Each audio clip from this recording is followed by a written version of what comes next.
আচ্ছা, আপনার খাবার সবসময় ঢাকা রাখবেন। ঢাকা তো অনেক দূরে, কুমিল্লায় রাখলে চলবে?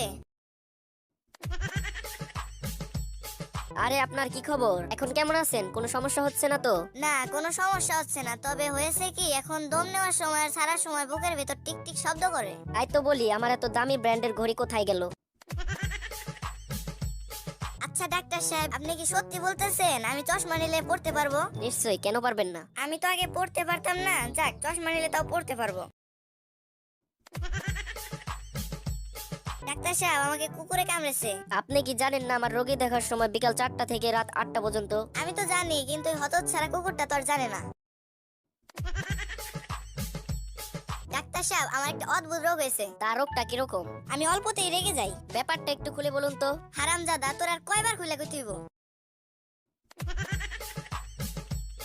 ডাক্তার সাহেব, আমার পায়ে ব্যথা পাইছি। আচ্ছা, তাহলে এই মলমটা আপনি যেখানে ব্যথা পেয়েছেন সেখানে লাগাবেন। ব্যথা তো যায় নাই। তা মলমটি আপনি কোথায় লাগিয়েছিলেন? খাটের কোনায়। মানে? কেন, আপনি তো বলেছেন যেখানে ব্যথা পেয়েছি সেখানে লাগাতে।